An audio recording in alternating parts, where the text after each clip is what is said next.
Okay, it's 6 o'clock. I see people logging in.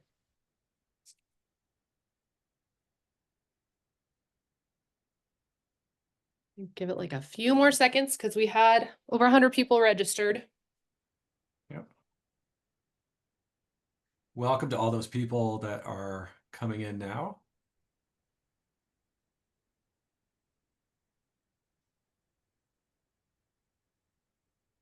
Okay, I think I'll at least get the ball rolling, and if people keep coming in, we're also recording this so we can share it later. Thank you so much for being here. Monday nights are hard, I realize. It's dinner time, it's sports time. I appreciate that you've chosen to spend your evening in this space being curious and learning about this issue. One of the best things we can do as neighbors and citizens is to listen and ask questions and to try to understand issues more deeply.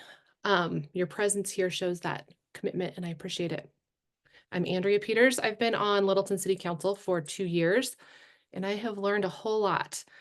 It's been a steep learning curve, and we've been navigating some complex conversations, as we all know, about housing and how our city can stay nimble and responsive. I'd like to introduce the other 2 people on the call with me. Josh Stewart is on our charter review committee. This is something we do every 10 years or so to make sure that the charter is doing what it should be doing. Josh will say a little bit more about that in a second, but he's an active advocate for safer streets and mobility here in Littleton and in Colorado. Chuck Marohn, who you may not recognize here, is the founder of Strong Towns and a self-described recovering engineer. He studies how towns function, and more importantly, how they become stronger and more resilient. I have a couple of his books here, but one is the best-selling Escaping the Housing Trap. So we're going to hear a little bit from Josh and then from Chuck. We're here to discuss ballot measure 3A, as you all know. Josh will walk us a little bit through the background, what the charter is, and then we're going to give Chuck a few minutes to explain how he views housing, all the things he sees. There should be in the chat a one-pager of information that Chuck was given, just about kind of the 2 major groups, Littleton Grows Together and Rooted, what the charter says, Ordinance 31, which kind of started this whole thing. So that is accessible for everybody. Tried to make it as unbiased as possible. So check that out. Josh? Yeah. So one thing that I think is really important before we start having any conversation about 3A is kind of understanding what Littleton is as a home rule city, what our charter is, and just some different things that we're probably going to talk about that I want to make sure everyone understands as we're discussing them. Littleton is a home rule city. We have been since 1959. What a home rule city is in Colorado, that means we get to have our own city constitution. And what we call a city constitution is a charter. So when we talk about our charter, we're talking about Littleton's constitution. As a home rule city, we take control away from the state to be able to do things independently around land use, taxing, public safety and utilities, things like police and fire, and being able to have elections for city council and boards to help have a voice for the city. So that's what we gain as a home rule city, zoning being one of them that's very important in particular. 3A is a 4-sentence ballot measure that would amend the charter. So it's going to add itself to our charter right between the sections for our right to merge with other cities and our right to collect taxes. We're going to kind of squeeze it between those 2 sections because actually in the charter, there's no use of zoning anywhere in there. There's no use of the words land use anywhere in there. So that's where it's going to kind of squeeze into. The second sentence of 3A makes clear how they want to kind of preserve single family residential land use. And the way they're doing that is they're locking our universal land use code or unified land use code, Littleton's unified land use code, to January of 2025. There, and the land use code is a 300-page document that is typically an ordinance that has been modified and changed many times over the years since 1959. They're saying that that is going to go in and can't be changed unless a charter amendment happens going forward. To keep clear, they're, the idea is that they want to preserve land use or a zoning purpose, saying large lots can only have single family homes. But what the land use also brings in is things like how many pigeons you can have and how big your shed can be. And so it includes literally everything that you can do with a property. The third line of 3A is about requiring communication to citizens by city council when they are making changes to our zoning. That is actually something that was passed and put into our ordinance in September. So that's already law in Littleton. And then the final line of 3A is just people have the right to rezone their property. And that's something you're going to have whether 3A passes or not. Everyone always has the right to rezone their property. But that's it. It's going to our charter. It's trying to freeze our land use codes for our single families, single family designations. And I just really love to hear what Chuck kind of has to say about that and how that, on a somebody that's seen many cities and many things, what does that mean for Littleton and what does that mean to you? Yeah, thank you. I'm really happy to be here tonight. I was able to stop in at Littleton last month and meet with some people in the morning. It was a delightful experience, and I found out about this for the first time. And I said, we should have a conversation. I have been traveling around the country since the escaping the housing trap. Well, I've been traveling around the country for like 15 years, but on talking about escaping the housing trap since it came out in April of 2024, so about a year and a half now. And I wanted to take the few minutes that I had here to share a little bit from the book, give some kind of like big picture thoughts on housing, and then we can get to all the like Littleton specific things. But I think this will give a good like overview of where we're at and why housing works the way it does today in the United States. If we go back to before the Great Depression and we look at the way you would have financed a house, a lot of people are shocked to learn that you would have been financing that from a local bank.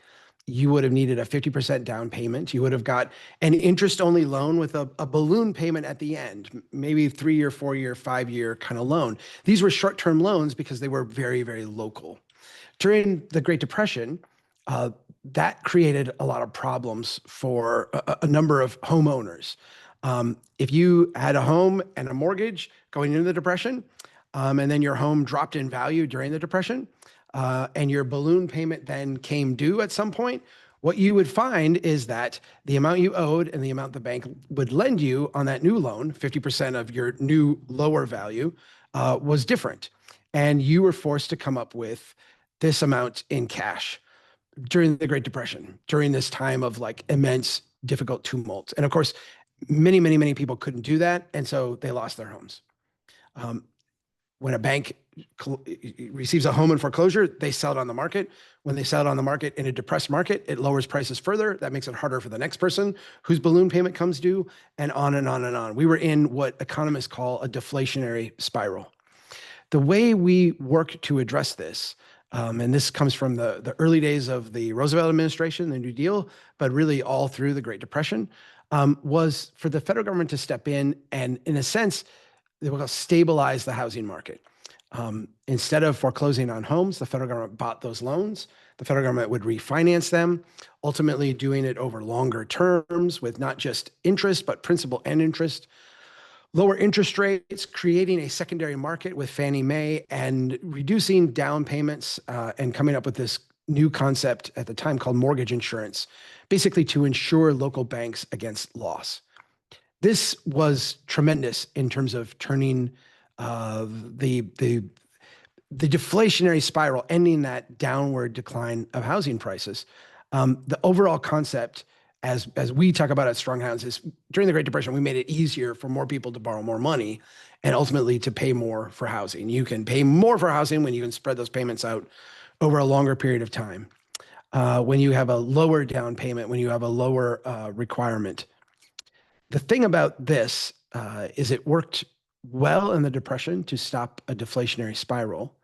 And when all those GIs got home at the end of World War II and we shut down all those industries of war, one of the things we did to keep us out of the next Great Depression is to turn those financing tools not into stopping prices from going down, but into actually making them go up, into growing and building this broad new version of America.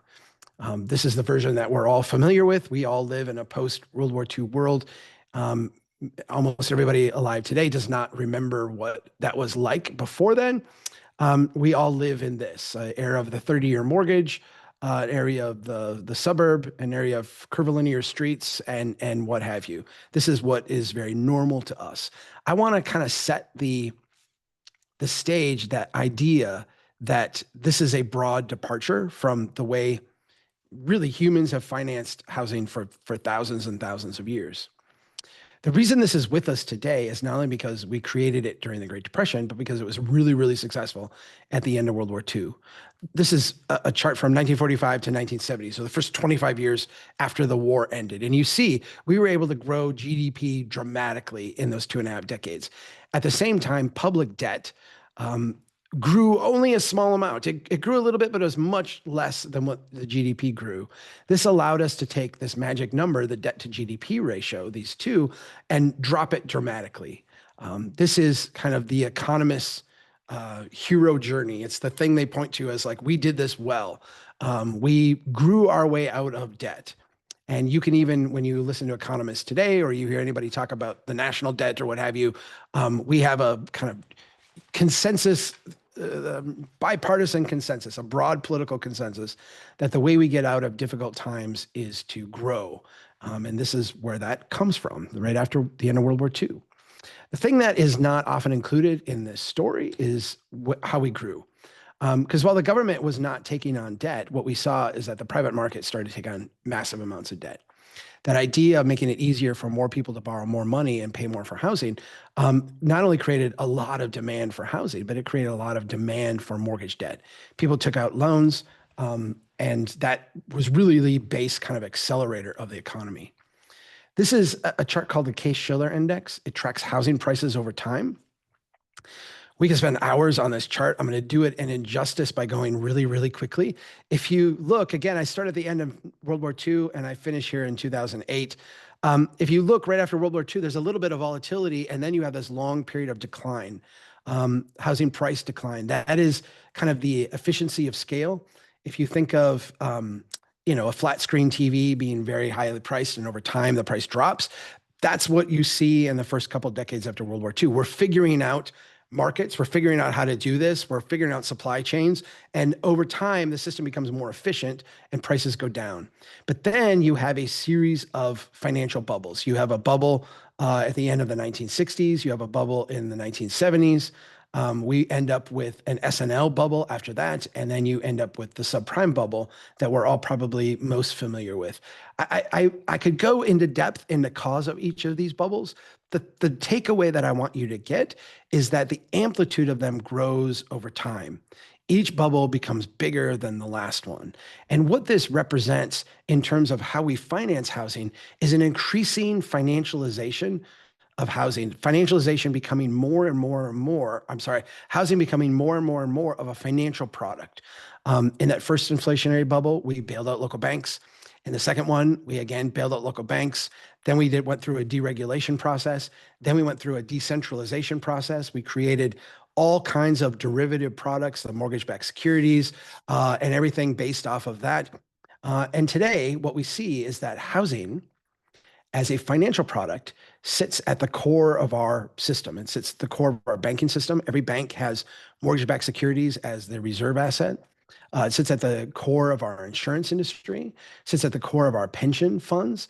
They're all, if you have an endowment, whatever, all of these places are using as their reserves derivatives of mortgages, the mortgages that we all have, our promises to pay, all aggregated together into these securities. Here's where we're at today. And the interesting thing about where we're at today, or the thing worth noting, is that when you listen to economists, they will talk about 2000 to 2008 as a housing bubble. And then in the next sentence or the next paragraph, talk about what's happened subsequent as a housing recovery. And if you understand what a bubble is a distortion from normality, a distortion from reality, it's hard to grasp and get your mind around how you recover to a bubble. But this is where we're at today, and this is where our conversation is, and this is why we see broadly housing being unaffordable in Littleton, in my town in central Minnesota, and really every place I've traveled to across the United States. In our market today, these are financial products. They're bought and sold as financial products. The mortgages that are created out of them, the commercial real estate loans that are created out of them, these are bundled. They are cut up into securities. Those securities are hypothecated, bet against, used in all kinds of derivative instruments. When you buy a house, you are creating the primary financial product that drives our market today, that being a mortgage. If you are going to build one of these products, a single family home or a multifamily building, you can get as much capital as you need. The market is very, very liquid, and we can build as many of these as we want. Secondarily, we all understand that these serve as shelter. These are places where people live. The problem becomes when they get over financialized and the prices get too high. What we see and what we experience is that regular people can't afford them. They can't afford them with one income earner in the family. They can now not afford them with two income earners in the family. And what we see is that people are pressed more and more and more to get into these financial products. If we look at the distribution of capital, and I'm really going through like the first 4 chapters in the book, so there's a lot that I'm skipping here, but I want to give you this kind of like preview because it gets to your situation in Littleton, I think, in a very urgent way. If you look at a bell curve distribution of capital, what we see is that most of the money in our economy goes into one of these 2 products. It's a little bit like Henry Ford saying, you know, you can have any color Model T you want as long as it's black. What we really have done in our economy is we said you can have any kind of housing you want as long as it is a single family home with a mortgage, or as long as it is a 5/1 commercial real estate product that we can build in a city. These are the 2 things that get the bulk of the financing. If you look at this distribution, what you see is that wealthy people on the far side really don't struggle to finance their homes. There's not a huge volume of them in our economy, but they also are not struggling to get financing to build these. Where there is massive demand and where there is really no market at all from a financial standpoint is at the entry level. We see a tremendous demand for people to get into entry level housing, and we see absolutely no financial mechanisms that make that happen. And because there's no financial mechanisms, there really is no market to build and provide this kind of stuff, at least no market to do it at scale. What do these entry-level products look like? Oftentimes they look like a house where, you know, someone has 3 bedrooms and they're only using one, and they want to go to Home Depot, put in a kitchenette, and put an exterior door on and rent out that extra space. It really doesn't change the look of the house in any way. It doesn't change the neighborhood in any way. There was a teenager living in that room 10 years ago, 20 years ago, and now there's someone else living in the room. And when we do that, that is often highly regulated. It's taking a single family home and making it a duplex, or it's doing something else, even though, you know, past versions of Americans, let alone, you know, people from around the world, would have recognized this as like the obvious thing to do. There's a lot of people who are on fixed incomes, who are housing rich and cash poor. What we see a lot of these people having to struggle with is not having the money to maintain the roof or maintain your heating unit or shovel the sidewalks in the winter.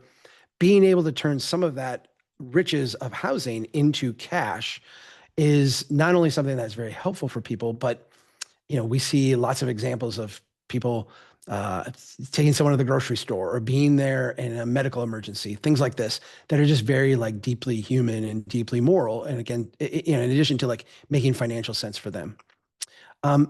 What else fits in this starter category is like the backyard cottages.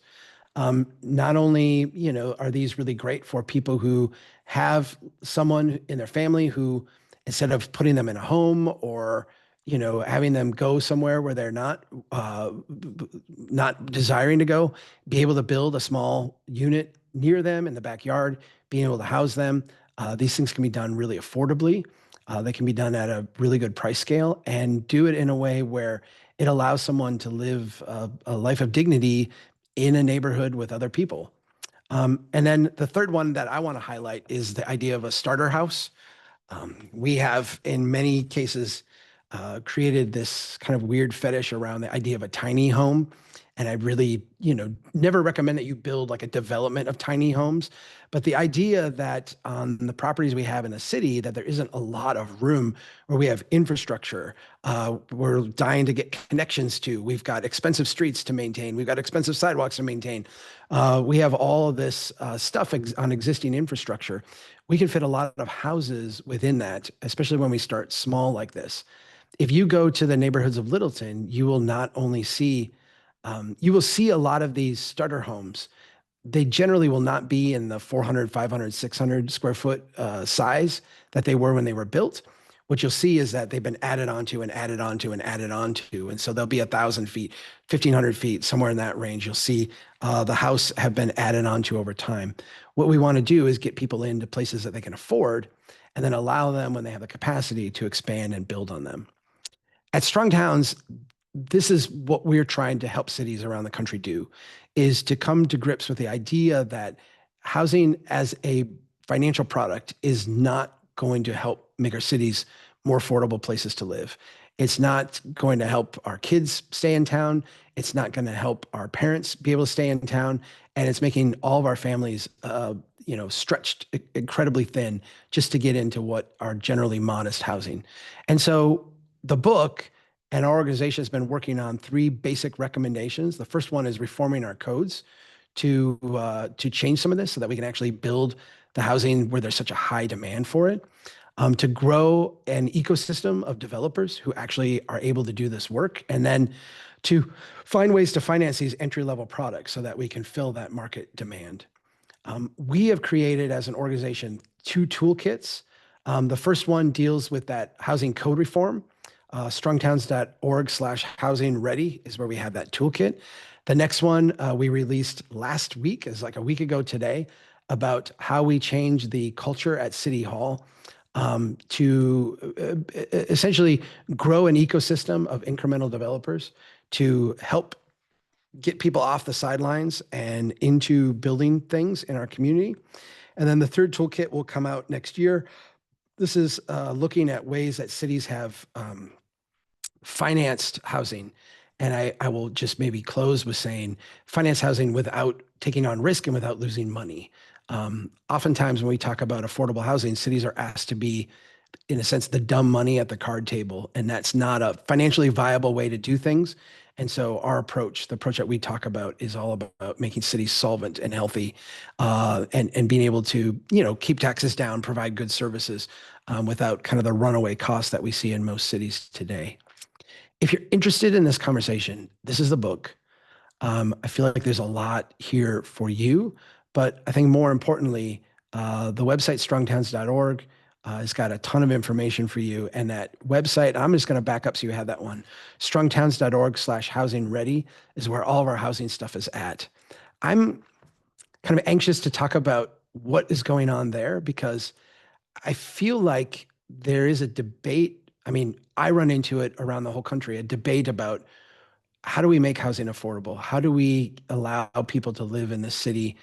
How do we keep our kids in town? How do I not have to put my elderly mother-in-law in a home? How can I have a living arrangement that I can afford? You all are on the front lines of having this discussion today, and I just maybe want to end my thing with saying that makes you no different than any other city. Every city in the country is having this exact same question and struggle right now, and it feels kind of hopeless and helpless at times because it is such a big, big issue. I'm interested in kind of digging into where you're at today and helping you get on a good path. So it sounds like, Chuck, one thing that you're saying is that no city anywhere has figured out zoning and gotten it right, gotten it perfect. There's no right answer out there. I feel like if we step back and think about zoning for a second, I think it's important to understand, the evolution of zoning. We came up with this idea of separating uses in the early 1900s, and I think it was a very defensible notion. The idea that, I mean, kind of quintessentially, you don't want the rendering plant next to the house, and so we separated those things. When you hit the Great Depression, there wasn't a lot of building going on, but there was a lot of government. There was a lot of regulation. There were a lot of people that kind of worked on these plans. And when we hit the end of World War II, you had basically like a decade and a half of zoning ordinance maturing that kind of just bam was dropped on every city. The federal government would give incentives for cities to adopt zonings. Often states did the same thing, exact thing, because modern zoning as we know it today is really about replicating a pattern over and over and over. Think of that Henry Ford on the assembly line. You're really like, how do we put yourself in the position of the federal government in 1945, wanting to not slide back in the Great Depression as we demobilize all these troops and shut down all these war industries? How do we turn cities into a machine that will grow and grow and grow, like replicate itself over and over? And that was the genesis of the broad adoption of zoning. We can create a cookie cutter that you can repeat over and over and over. And we've all inherited that cookie cutter. So yeah, you said, has any city figured this out? I think we are in a era of transition where we're coming to grips with a lot of different ideas at the same time. One of them is that this cookie cutter approach, this embrace of stasis, right? The idea that we build it and then it's done. This embrace of stasis is not congruent with long-term financial health. Our cities, when they don't evolve and change, go broke. And it is only a matter of time. We have a question from one of our attendees here, and I don't know how to loop them in. Maybe I can just read the question to you. But this is Yeah, that'd be from cool. Lynn Popkowski. She asked, how can the Rooted in Littleton is the group that is proposing ballot measure 3A. How could the Rooted in Littleton folks' concerns be addressed outside of adding an amendment to the city charter? It's a really good question. To the extent that I understand the concerns, and I feel like there's a broad, obviously there's broad motivations by people who would propose such a thing and support such a thing. Generally, when I run into this type of concern, it's fear of change. And I think a lot of times that's reasonable. What we have tended to do in our cities is because we don't allow any change, because everything's single family zoning or everything is like this. And once you build, it's done. We don't allow neighborhoods to evolve and adapt the way they would have, say, a century ago. What happens is that natural kind of stress and friction of time starts to build up, and either the neighborhood will become more expensive and more valuable, in which case people get priced out, or it will start to fall apart. And that mechanism is kind of really easy to understand. If you go out and build a development with 40 homes in it, you'll build them all within a couple of years of each other. Go back 25, 30 years later, and everybody's roof fails at the same time. Everybody's siding goes bad at the same time. Everybody's sidewalk cracks at the same time. So a neighborhood will be brand new, and then it will have this period of time where it declines rapidly across a broad base. You either have renewal, you've got to be in a single family home. So when you're talking about renewal, you're talking about wealthy people paying way more for a house in a neighborhood. Or what more generally happens is that the houses start to fall apart and you get lower prices, or decline, broad like neighborhood decline. I think that it is, okay, I've gotten off track from the question, but let me return to it. No, it's exactly what we're asking. The way cities arrest decline is by having radical change. And so what you often see in neighborhoods that are struggling is you'll see 2 or 3 homes bought up and then replaced with a 4-story apartment. And the 4-story apartment doesn't fit in with the neighborhood. It's a radical departure from what's there. And so what happens is you do that enough times, and cities all over the country do this. So it doesn't even have to be Littleton. It can just be a city you're from or you work in or you know. Cities do this over and over. And what you start to get is um, a fear of change, because all change kind of looks bad. All change kind of looks radical. All change leaves our neighborhood not feeling like the neighborhood we once had. That being said, I can take you to neighborhoods that are changing. I mean, my board member, Strong House is a nonprofit. I have bosses that are our nonprofit board. One of my board members lives in Denver, and I've been in his neighborhood, and it's absolutely delightful. But it's a neighborhood that is allowed to evolve and change. And what happens is that you can go year to year to year and not see any change, even though kind of in the backyards and in the layout, there's new units being added, but they're at a scale and a size that's not out of proportion to what is there. So you really don't notice. If you left for 6 months and came back, you wouldn't be able to tell there was a difference, even though there's like one or two or three more units on a block. A lot where 3A kind of grew out of was there was an ordinance that City Council had brought up, Ordinance 31. It took a year of conversations to have it. And its main change was currently our zoning structure and our permitting structure kind of leaves out that middle, like that ADU, that duplex, that thing that looks like the neighborhood character, where single family attached homes currently reside in our multifamily residential zoning, which the setbacks and the height requirements and parking requirements in multifamily are very different than what they are in our neighborhood zoning. And so there was a concept to take that single family attached and just put it so it has the same characteristics as single family detached.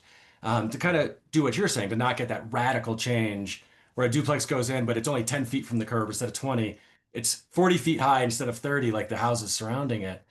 And so there was a lot of conversation around that, but that was Well, scary. it is. And I think it's not unreasonable for people to be afraid of like what would happen if we, take out, just in a sense, say, all right, go change. I think, people rightly have kind of been conditioned to expect radical neighborhood transformation. I think, one of the ways that I would start having this broader conversation in the community is to actually, and I know there's a lot of these stories there because I've seen some of them on Instagram that people have been sharing of their own experiences. I think start with the person who wants the backyard cottage. And the reality is that most places you go talk to your neighbors, you tell them what you're going to do. My mother-in-law is going to come here and live. She doesn't have to go live in a home now. She can help look after the kids. Everyone's like, that's a totally reasonable thing. Like, let's do it.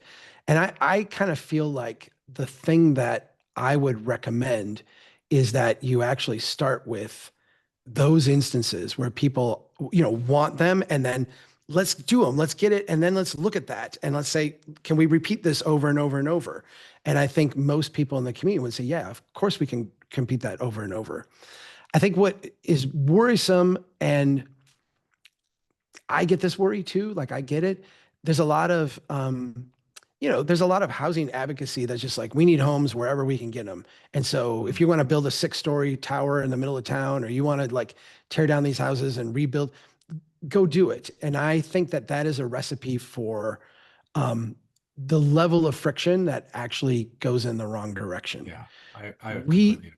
we need every neighborhood to slowly evolve and change over time. I'll go back to that neighborhood in Denver where my board member lives. He's done the calculations, and Denver, I can't remember how many homes they're short. Um, we need this many affordable units that we don't have. Yeah. And his calculation was if every block over the next decade had 3 backyard cottages, starter homes kind of thing on it, 3, that would solve, not only the entire current demand, but all the projected demand in Denver. That's amazing. That's imperceivable in terms of like looking, like you could look at Denver today. If they did that, go back a decade from now, look at it's not going to look any different. And it would really, really radically change the housing equation there. So we have a question from Sean Matthews, and I think Carly's going to be able to bring Sean in to ask the question themselves. So let's see Okay, sweet. if you can do that. Sure, great. Glad to ask the question. So, yeah, I'm kind of curious what officials at the state and local level can do to kind of help foster these small home builders that are willing to kind of make less money on building these smaller scale dwellings for either the elderly or for young individuals.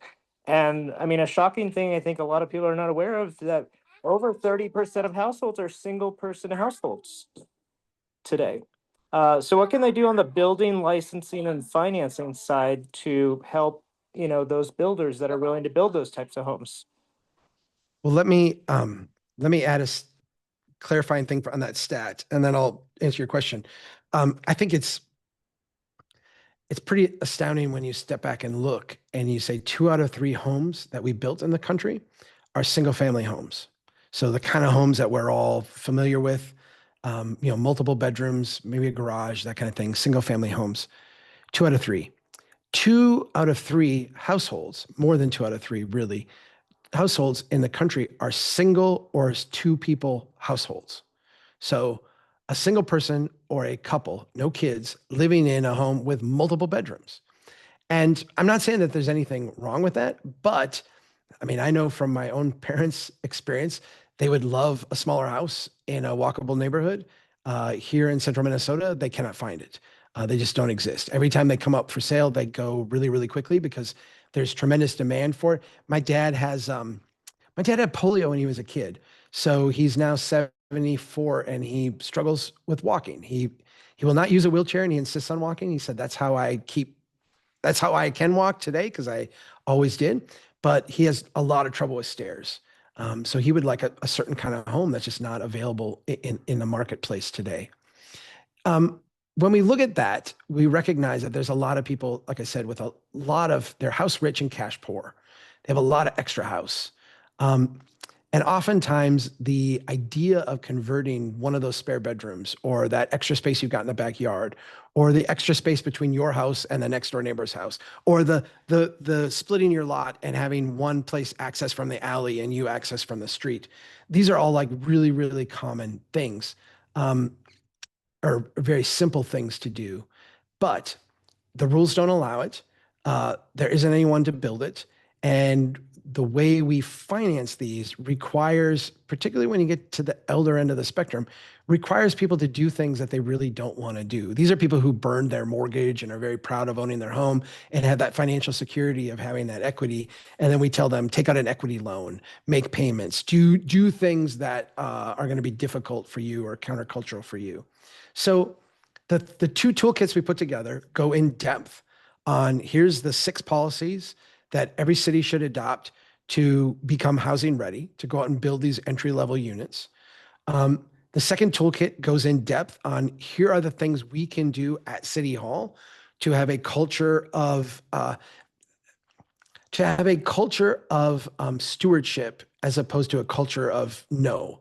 I'm trying to think of the exact word we use. No more gatekeeping. Guidance, not gatekeeping, is what we talk about. So when someone comes into City Hall and they want to do this kind of work, how do we guide them through the process instead of throwing up obstacles to overcome? The third toolkit will be out early next year, and it's going to go into all the different ways that we see cities doing this kind of financing. I'll give you the one that I think is the most innovative right now. If you've heard of tax increment financing, it's generally used to subsidize businesses in ways that I will say I've rarely seen one that isn't financially questionable. But the city of Muskegon, Michigan has taken tax increment financing that they're allowed to do and focused it on entry-level homes. They're a different city than you. They have a lot of depopulation since World War II and a lot of vacant lots that are undeveloped. But what they've said is that if you will develop on one of these vacant lots, if you'll build a home, and I think their limit is 900 square feet or lower, if you will build a starter, an entry-level home, we will use tax increment financing to make your down payment for you. So the way tax increment financing work is that the value of the taxes the empty lot pays are this. The taxes you pay with a house on it is this. They will take the first decade and a half of the taxes you pay, and that will go towards paying back the loan that they will take to pay your mortgage. The cool thing about that approach is that the city takes no risk.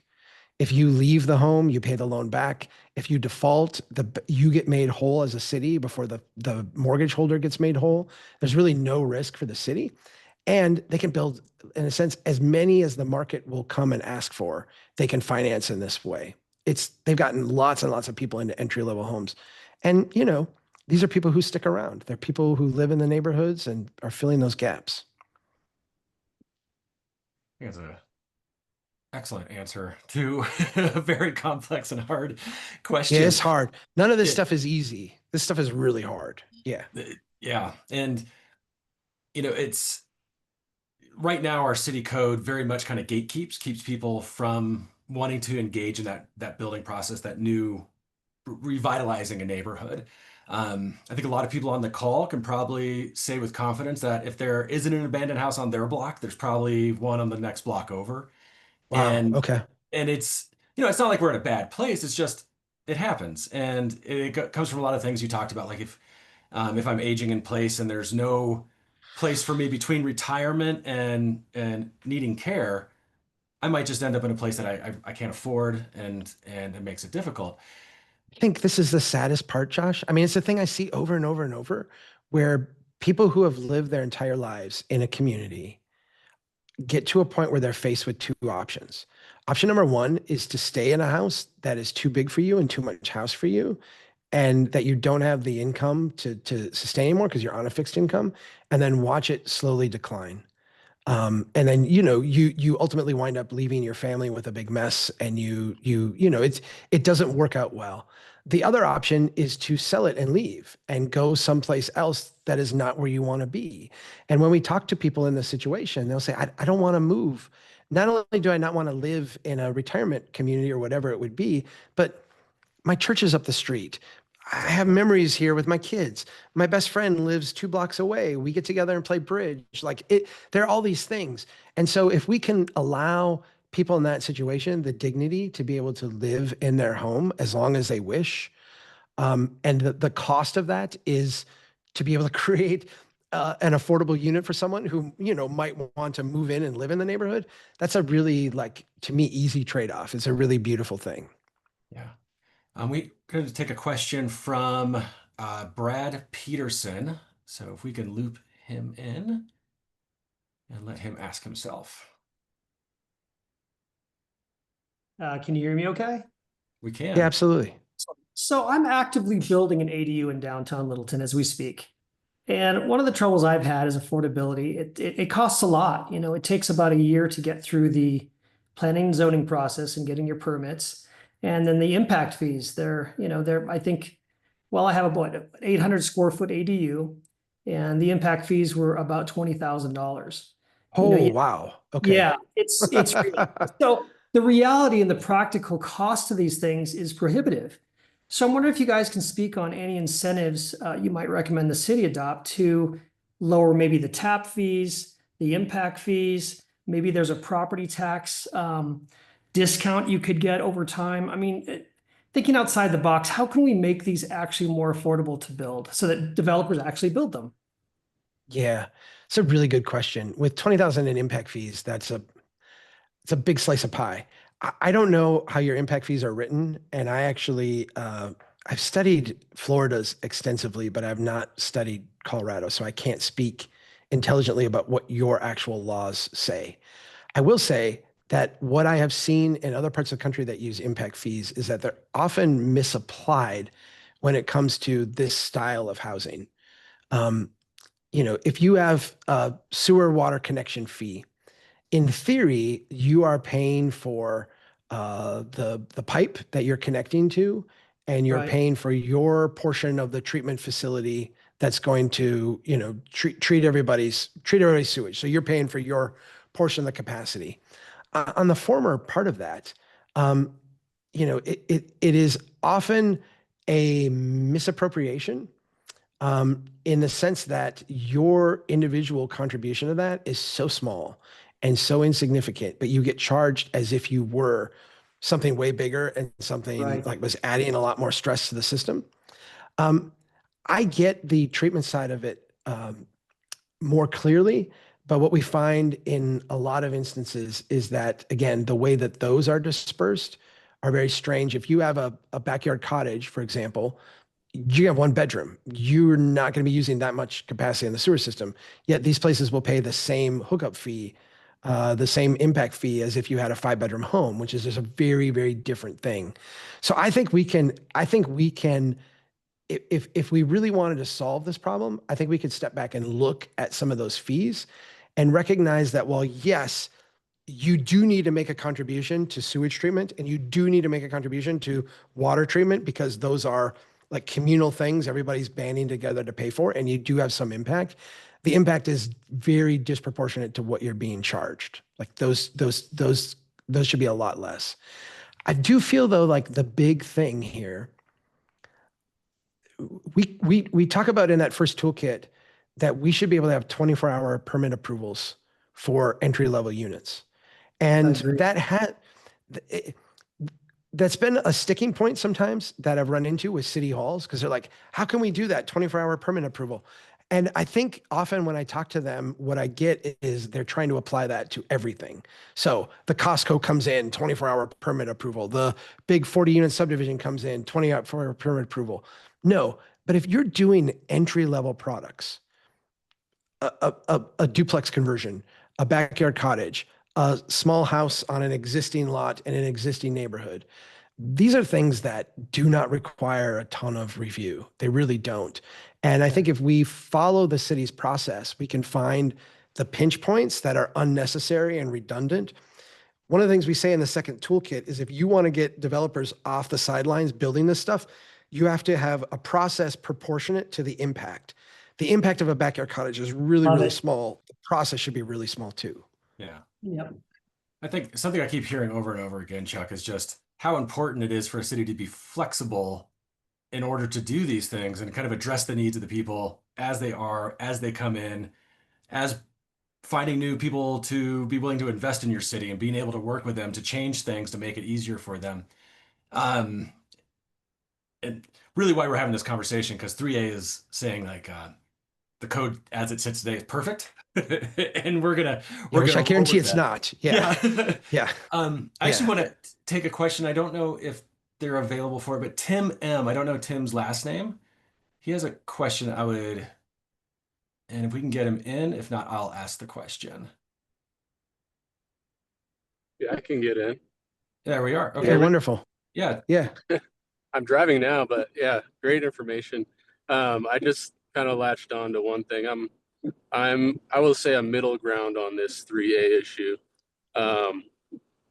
But your comment about housing being a financial, I'm driving, so I can't look at the terms or my notes, but a financial, basically investment. Yep. I said financial product. Yep. A financial product. You know, it's also a financial product for the people that buy those. And I think the rooted perspective and the purpose of 3A is partially that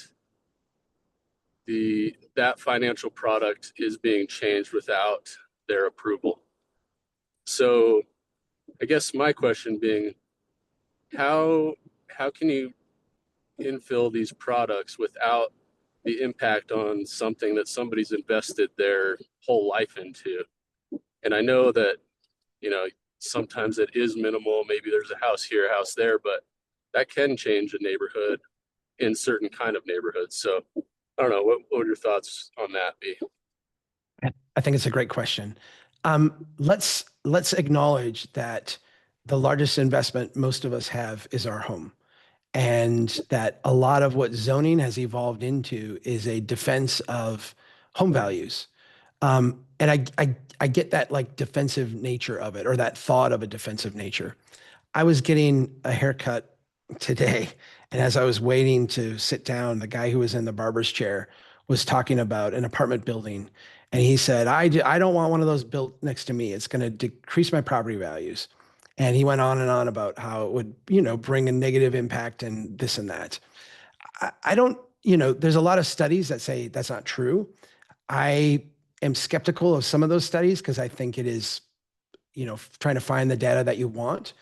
But whether it's true or not, it is a general perception that people have that, if they're living in a place and there's going to be an apartment building across the street or a dramatic change up the street, a gas station go in or a strip mall or like whatever it is, that's going to have a negative impact on their place. And I understand that. I'm sympathetic to that.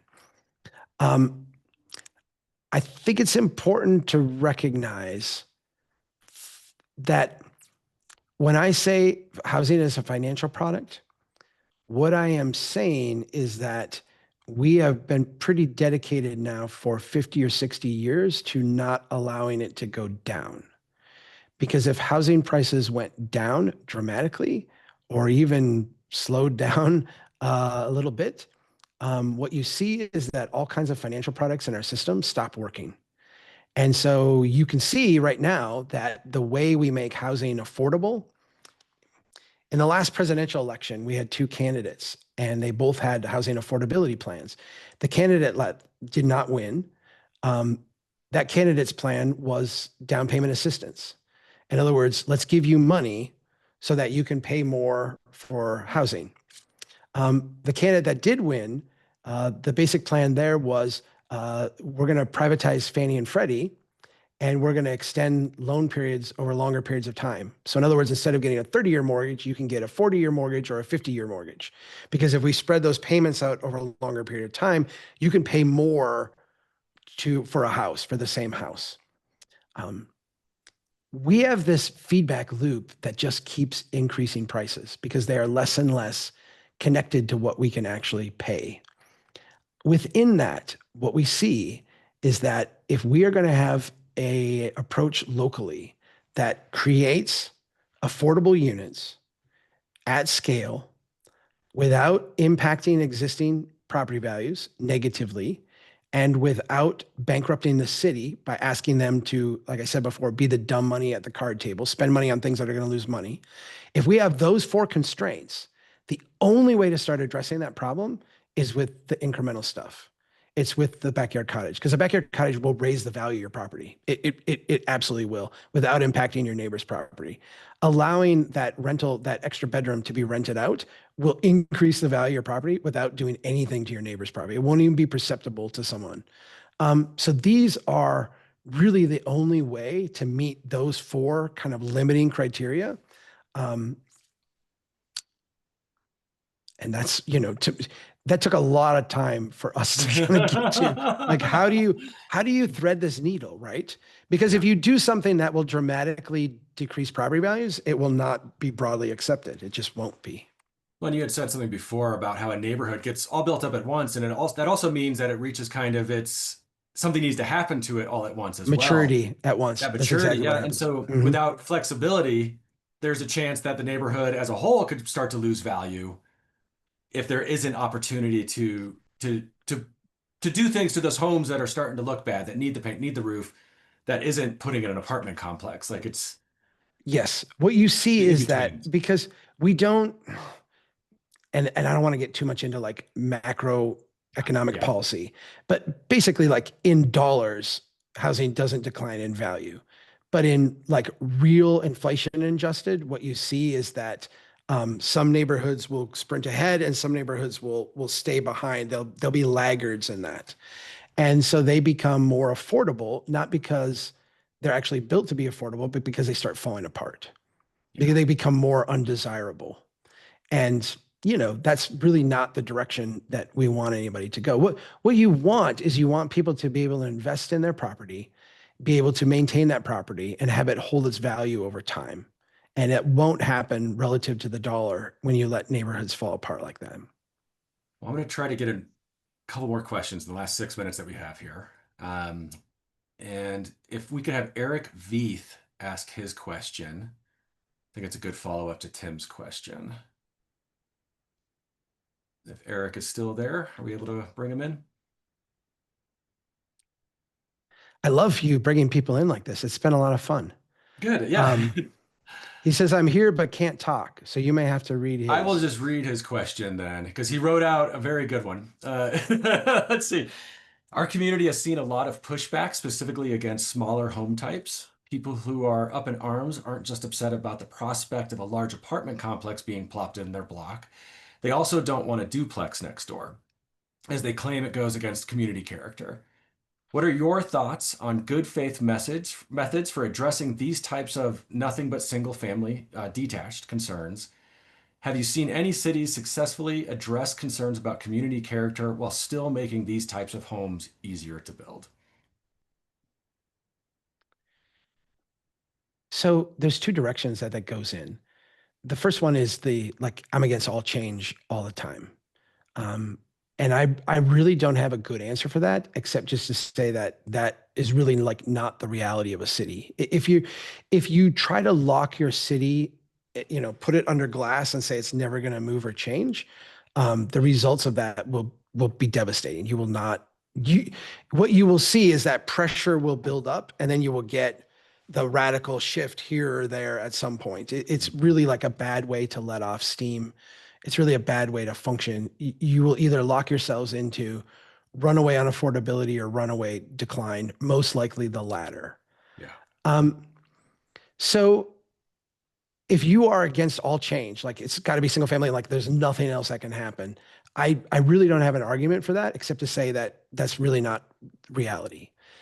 If you say like, I don't like the way duplexes look, I'm really sympathetic to that because a lot of things that we build today are really not very good architecturally. They don't really fit well. And the way I see cities dealing with this, there's really two broad ways to like quickly deal with it. The one is a form-based code, something that would not be, the ordinances we have today are generally categorized as Euclidean ordinances. They will say you've got to have at least this setback from the sides, no maximum of this amount of coverage. But whatever you do with the building, you can twist it and turn it and make it look goofy, like we don't care. Yeah. Those tend to be ordinances that give bad outcomes.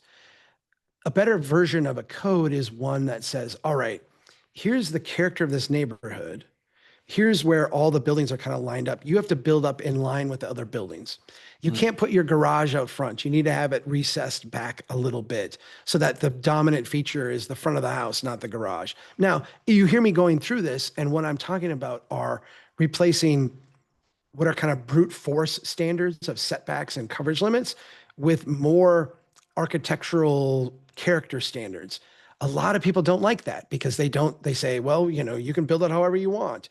It's this really weird thing where we're willing to regulate things that don't matter a whole lot, but we're unwilling to regulate the things that people actually point to as like, that's good, I like that, let's do more of that.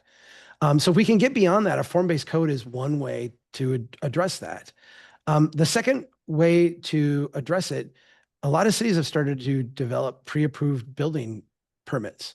So here is a floor plan that like everybody is it's been through the planning commission, it's been through the city council, it's been through like whatever neighborhood group we want. Like if you built a house like this, you're good to go. And you get like 24 of those, and then people can come into City Hall and they can say, I'll go through the process. It'll be 3 months, 6 months, like whatever your process is, or I'll take one of these pre-approved building permits and I'll go out and build this thing tomorrow.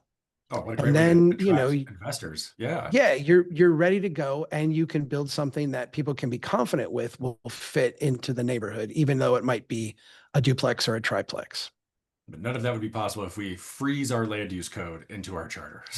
No, it won't be possible. No, that's the thing about freezing your code, and I know we're running out of time. I know. It's one of those things where, you limit your ability to think in the future and to respond to stress and respond to opportunity that presents itself. And, those things, a zoning code is not an easy thing to change. A zoning map is not an easy thing to change. You already have huge hurdles in the way of actually enacting some of this stuff. Ordinance amendments are not easy things to do. You already have a lot of friction in building stuff. To put it in a charter is, to basically tie the hands, not just of the current generation, but of future generations in adapting to change and stress and opportunity in your place. Well, that takes us right to 7 o'clock. Andrea, are you still there? Can you not see me? Yeah. Oh, yeah. There you are. No, I can Chuck, see you. I Yep. can't thank you enough. This has been insightful, and just a wonderful gift to our community and to our citizens to kind of understand more about such a complex issue. Now that it's kind of all sitting on our doorsteps in the sign of a ballot. So thank you. Yeah. Thank Andrea, you. yeah. Can I just say maybe it is always a great opportunity to have a mature conversation with a community about their future. And so, I just am really, really grateful that you guys have put the time together, put this forum, and I'm thrilled to be here. So thank you. Thank you Yeah, for thank you everything. so And much thank for you the to, insights. And Josh, thanks for all you're doing on the Charter Commission.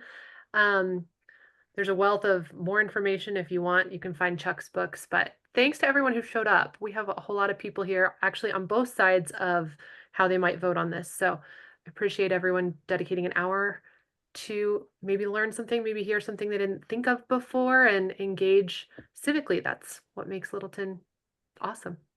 yeah. Thank you, everybody. Take care. Take care. Thanks. Thank you.